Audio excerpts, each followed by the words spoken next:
I don't care what anybody tells me. Tommy Hilfiger has some of the best shirts, tailored to absolute perfection. Their polo shirts, oh my god, they fit so well around the chest, and they're long enough so that they don't really show the crack. When somebody sees that shirt, it just screams. I shop at outlet malls. So good. But then there's Old Navy. Old Navy has such a good variety of clothes, graphic tees, and don't even get me started about the discount rates. Jeez, but then there's Gap, Nike, and Adidas. Oh, sorry, I'm trying to make a decision here. This bombardment of brands and choices can really make someone feel locked. This is what's called the paradox of choice.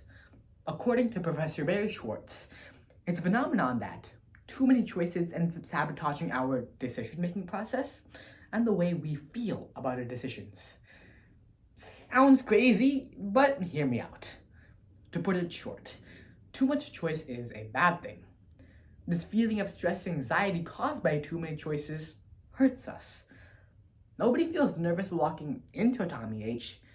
They most likely feel nervous while making the decision. Like which type of shirt to get.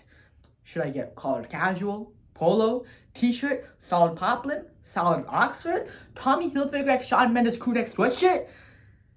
Yeah, that's a lot of options. So today, let's pick out what actually prevents us from making a decision, then iron out how we feel worse when there's too many choices, and finally, try on some quick solutions to see how beautiful that choice looks on you. You know that feeling you get when you're faced with a tough decision and you just freeze? That's called decision paralysis. Decision paralysis is the fear of making the wrong decision, especially when faced with too many choices. In a March 3rd, 2020 article by CMS Wire, digital psychologist Laurence Martin explains, human cognitive ability cannot efficiently compare from more than 5 different options. So, most of us will start looking at the first few options and then stop. This seems pretty contradictory, right? We as humans love to have options. We have stacks and stacks of clothes and so many different fast food restaurants all in the same area. But it's almost funny that we're not competent enough to decide from more than 5. Schwartz builds off this idea by saying people don't make choices based on what's the most important, but rather what's the easiest to evaluate. We get so lazy that we choose what's the easiest. And easiest doesn't always mean best. Take this study, conducted by the National Library of Medicine, for example. 2 groups of doctors were introduced to a patient with some hip pain. The patient had tried all the popular medicines, but nothing really seemed to work. That's our core. Now, this splits into 2 different scenarios. In both scenarios, the doctors had sent the patient to surgery. In one instance, where doctors were faced with one medication versus surgery, the doctors chose the medication. However, when another group of doctors were put into the same situation, but were offered 2 medications instead of 1, the doctors chose the surgery. Literally 1 extra medication caused our very own doctors to choose the easiest option. What we need to realize is that our inability to maybe just work the noggin a little bit more is really impacting us. Who knew? If the doctors would have just put in a little bit more effort into thinking about the medication, the patient wouldn't have needed surgery. Just think about the last time you decided to pick the easiest option. Remember the speech you had to make before the season started? Yeah, why don't you make it right before the first tournament? Trust me, it doesn't end well. It's time to make a decision. Let's see how that turns out. You head over to Starbucks, wait in line to buy the 180 milligrams of caffeine you're craving, look through the menu, and decide to get the venti caramel brulee frappuccino with extra whipped cream. You're happy at first, but then suddenly the little intrusive thoughts kick in. and makes your choice feel completely wrong.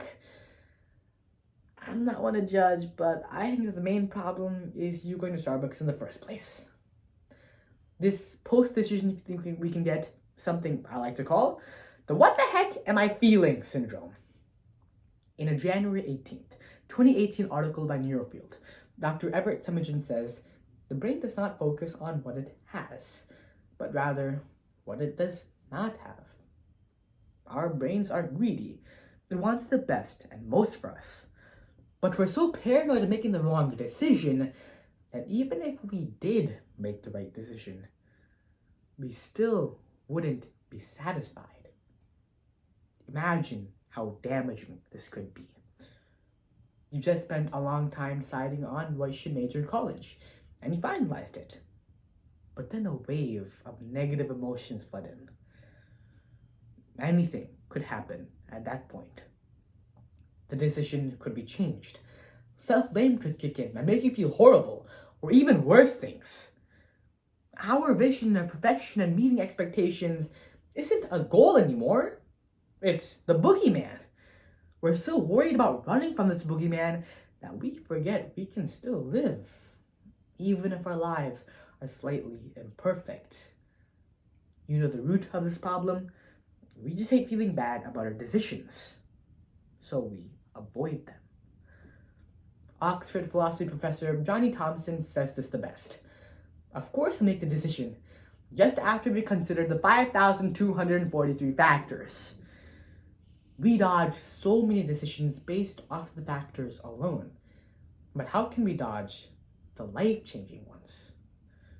Career decisions, marriage decisions, retirement decisions, or even having kids. Pre-speech season, we had a returners tryout. My head coach met with me and we brainstormed on a lot of different topics, but I decided that none of them were really for me. So he gave me the task of finding a topic by the end of the week so I could go to an invitational. I took it straight to heart. I went home all hyped up. I was like, this is the season I make it to nationals. Let's go. I went home with a fire in my stomach. I opened up the MacBook and immediately started to look for OO topics. And there it was. 101 persuasive speech topics and ideas. I clicked on it and started to scan for topics. I scanned and I scanned. From topic 1 to topic 101, I scanned. Yeah, that fire in my stomach quickly turned into a struggling ember. I got so confused after looking at 101 speech topics that I had to put it off. But it should be pretty simple, right? Just look through the list and find the one that speaks to you. Well, I fell victim to the paradox of choice.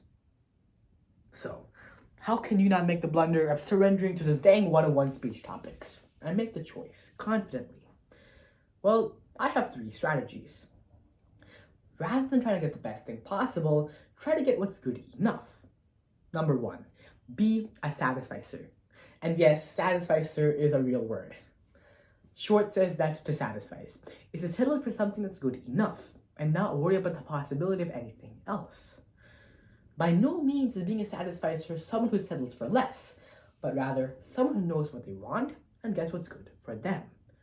What we should aim for is to choose the thing that satisfies us, not the thing that's the most optimal.